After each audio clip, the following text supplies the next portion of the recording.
Hey, what's up? I'm Allie and welcome back to my channel. It's been a minute since I posted a book haul. And that means I got a lot of books I have been acquiring in the meantime that I need to tell y'all about. Let's just get into it. I'm not gonna be here. This is gonna be a long enough haul as is. Let's start off with the things that I got for Christmas, because that's probably really the last time that I really acquired books that I didn't really tell you about, so let's talk about those. I didn't get very many, which is fine.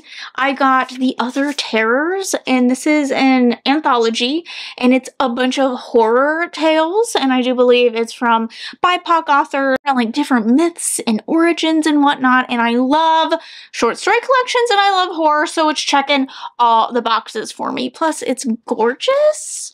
It's gorgeous. I don't know where to put these. Okay, we'll just go there for now. I also got Fantastic Land. I found that I really like kind of horror thriller type things that take place in amusement parks. Reading Hyde and being the only person in the whole entire world who enjoyed Hyde, I was like, I need more. So I read Cirque Berserk, loved it, so I'm ready for more thrillers set in amusement parks. This is all I know. This is all I care about. Oh, okay, this is interesting. Apparently this is also told in like interview format. Oh, okay, well, I'm here for that. Interview format. Apparently something went down at an amusement park, and when they go to get the survivors, shit has clearly hit the fan. The Rise and the Reign of Mammals. For those who don't know, The Rise and the Fall of the Dinosaurs is one of my all-time favorite books. It is a nonfiction, and it is absolutely fabulously done. And so when I found out that Steve Brusatte, I'm probably mispronouncing, I'm so sorry, Steve. When I found out he was coming out with another one, I had to have it. And the depictions, gorgeous, amazing.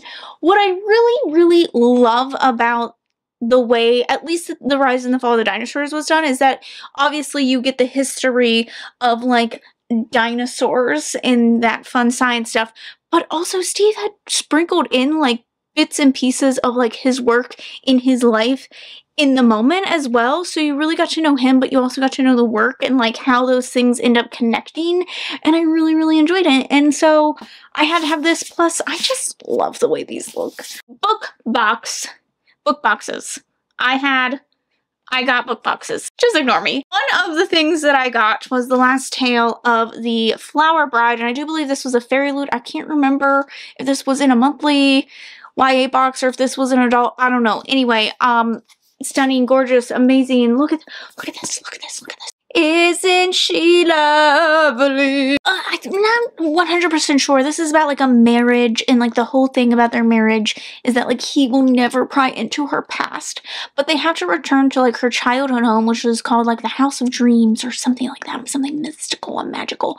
They have to return there, and when they get there, he is like enticed by all these like mysterious things and the secrets that are coming out, and so he has to decide whether or not he wants to delve into figuring out what all these secrets are and what they mean and lose his wife, or if he's going to just pretend to be blissfully unaware of all these things. Apparently. Possibly. I don't know. It's gorgeous. Cruel Illusions. Oh, it's so shiny. It's so shiny.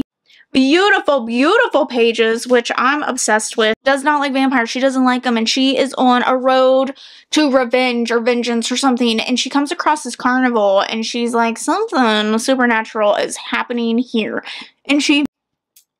I'm sorry, I'm just choking on my saliva. I got excited. She ends up finding out that they are like this ancient magical society, and they will bring her in, and she will get all the power that she needs, but she has to prove it. She has to prove it first.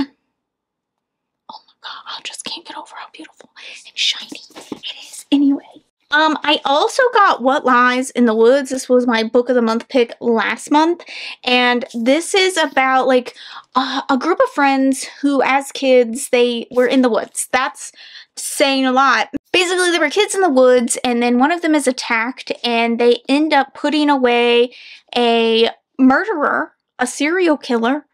And they go on and live their lives after that. The only problem is that they lied. And they put someone behind bars that wasn't responsible. And now they have to go and figure out, I guess, the truth of the matter. Or it's coming back up. I don't know. You know, one of those things. Who would have guessed that was going to happen? Oh, I forgot about The Ones We Burn was also, I believe, a fairy loot. And again, gorgeous, amazing, stunning. About like a witch who has a coven. She ends up being named basically the bride to like the human king. Problem is the king, he doesn't want anything to do with any of this. He's like, I don't want to be married. I want to rule a kingdom. It's whatever. But his sister, on the other hand, one of them will help each other figure out their powers as long as the other one comes up with like a cure to the plague, and then things go awry as they do. I bought lots of special editions because I can't help myself. Fairy Loot Kingdom of the Feared, because these are the most stunning pages. And I had to have a matching set. I will say, the only thing is, this is not the same color spine as the other ones in the series.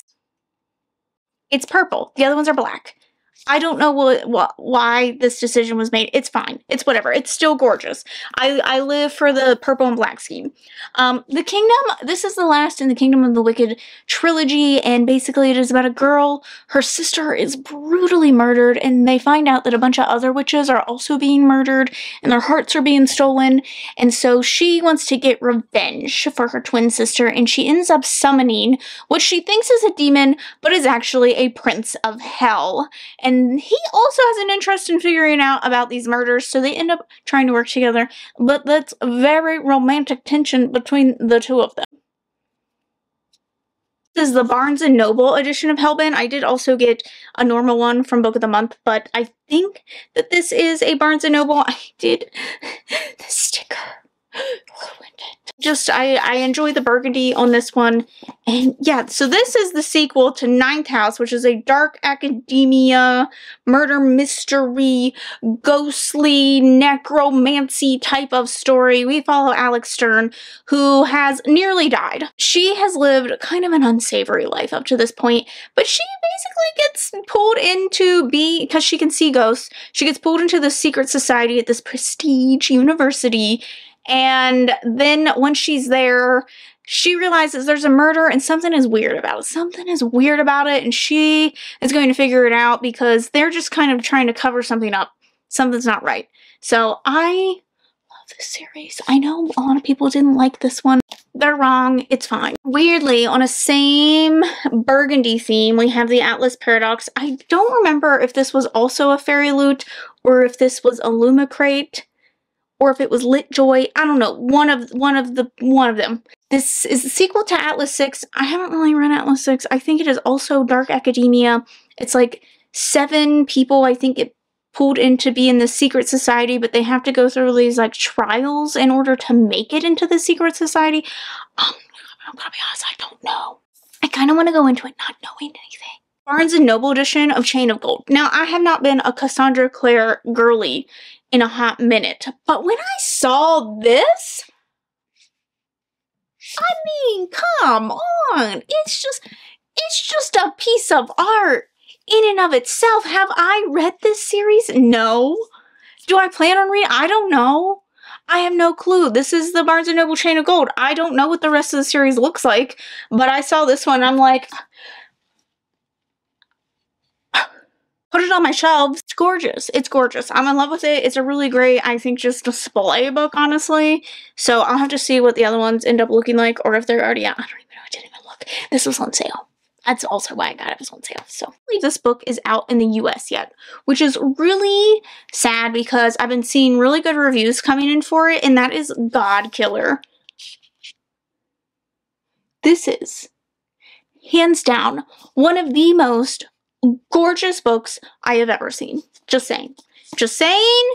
I love it. It's stunning. It's amazing. Is looking to hunt gods. She's a god killer.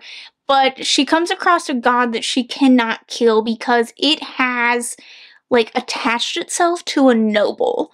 So she decides she's going to travel to, like, the Great Kingdom, to where some of the last remaining gods are said to be residing, and she's going to go, I don't really know what. There's, like, a civil war about to break out. I don't really know what she's going to do. I don't know her game plan. That's why we're going to read it. We're going to figure out her game plan. That's what we're going to do. I might just do a whole reading vlog dedicated to it. Then some things that I got And I received, oh my god, Aspasia. I'll leave her channel link down below. An absolute golden gem of a person. If you have not checked out Aspasia, please do. Please do. I love her. I have been on the hunt for the classic Goosebumps books. There's been several editions that have happened. I've done a whole video on Goosebumps. Anyway, I was missing one. It was Night of the Living Dummy 2, and it's my favorite cover, and I could not find a copy of it that was in good condition anywhere. And Aspasia messaged me and said, "Did you see this is for sale?"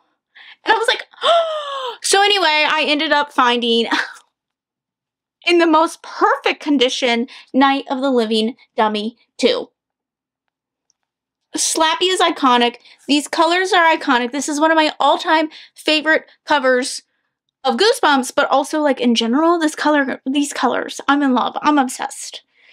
I love them. Also giving away all these Dear America books, and Dear America was my childhood. So, The Great Railroad Race, A Journey to the New World. This one's My Name is America. These were from guys instead of girls. The Journey of Augustus Pelletier, whatever. And then My Secret War, which was one, I remember this being one of my favorites growing up, and I don't know why, but I have also been on a mission to collect all of the Dear America books. Again, they were really fundamental in my reading journey and in my childhood. For those who don't know, these are like historical books. They're a middle grade range, kind of like chapter books, and they are written in a diary format about like that time period and written from like a young girl's perspective. So, or a young gentleman's perspective in My Name is America. So I did like a Royal Diaries version, but I mostly have been looking for the Dear America ones. So I am slowly getting to find all of them. Again, I try to find them there's a very specific version that I look for and try to get them in hardcover in their original ones. So my library was also getting rid of some of these Spiderwick Chronicles. So I have some of them. These are like totally random. So I have book 3, Spiderwick Chronicles, Lucinda's Secret. And then I also have book 5, The Wrath of Molgaroth. Okay, yeah, sure, whatever you say. And then I have Beyond Spiderwick, which is the Worm King. So I mostly got these for the vibes. I'm not gonna lie, I might read them at some point because I feel like I missed out on these in my childhood. So I do think that these are something that I would like to read eventually. My library was also getting rid of Scary Stories to Tell in the Dark. Fuck yeah, I took this shit. Of course I did. Again, this was also things that I just loved as a kid. These are short stories. They're spooky, scary stuff for kids. I also got We Are Okay, mostly because I've heard really good things about this by Nina LaCure. I've read some of her other stuff and I've found it enjoyable. So I also picked this up because it was free. I'm gonna be honest, I don't really know what it's about. Apparently about a girl who was experiencing deep grief and has just like left everything in her life behind, gone to college, and is just trying not to think about or address any of it. I would also like to do that. I'm not done. I'm not even close to done. So then I have a bunch of graphic novels. Now, first I'm going to talk about the ones that I own. So I ended up getting Saga Volume 6. Brian got this for me for Christmas. I kept thinking I was missing Volume 7. So I now own 3 copies of Volume 7 when I actually needed Volume 6 this whole time. So Brian finally got me Volume 6 so I can have most of the collection. I'm still missing the latest one, but at least I finally have Volume 6. Incidents at Mirkwood Manor. Now this is by an artist who I have come to adore. Marina Collins has actually been an artist that I have just become obsessed with. I love a lot of her artwork. It's like spooky, it's kind of cute, and I am obsessed. So I commissioned her to do my Twitch artwork as well because again, I'm obsessed and she has been so fabulous. But she has a comic, so I decided to give it a try. But I'm just excited to own a little more artwork by her, and I'll probably be getting more, so. Okay, but then, that wasn't enough. I checked out a bunch from the library. I know, this isn't even done. We're still not done. The difference here, however, is that I got all these for a very specific reason, And then I didn't do the thing. So I got pretty much all of the graphic novel Goodreads winners or nominees. There's only one winner. They're all winners in my heart, probably. But I ended up getting all the nominees because the plan was to do a reading vlog where I read all of the graphic novel nominees and decided which one should have won. That was 3 months ago. Yes, I've had these checked out for 3 months. They're probably way overdue. It's fine. I'm not going to go over these. I'm just going to mention them. Welcome to St. Hell, which is, most of these ended up being way thicker than I was expecting. Who the F Are You There? Which I've seen like comics of this all around. The Demon in the Wood, which is the Darkling's origin story from Shadow and Bone series. Messy Roots. Fangirl. I didn't even know they made Fangirl into a graphic novel. I don't know how I feel about it. I loved Fangirl, but a lot of things have... I've just not been happy with a lot of other things that Rainbow Rowell has done or produced or things like that, so I don't know how to feel about that. Crumbs! Oh my god, let me tell you, was not expecting this. Massive. Holy shit. And then Squire, which again, also massive. What is going on? I'm feeling graphic novels just had a burst. Also, Chef's Kiss. I'm in the middle of reading this one, which is why it's over here. I'm really impressed with the fact that all of the graphic novels were pretty much contemporary romance-esque graphic novels. So unexpected. Was not expecting that. Normally I feel like there's superhero stuff mixed in there, but it was pretty much all. I think there's like 3 other ones that I've since taken back or never got in from the library. So I don't know if I'm still going to read any of these. Is all of the books. That is all of the books that I have to show you. I'll probably stop in another 3 months and show you even more. I don't even know how many this was. I feel like it's a lot. I'm probably missing some. It's fine. It's okay to miss some. There's, Lord knows, there's plenty of books on these shelves. We don't need to talk about anymore, probably. Thank you so much for watching. Let me know if you have read any of these, which ones I should prioritize, and I will see you in the next one. Bye! I just karate chopped myself in the throat.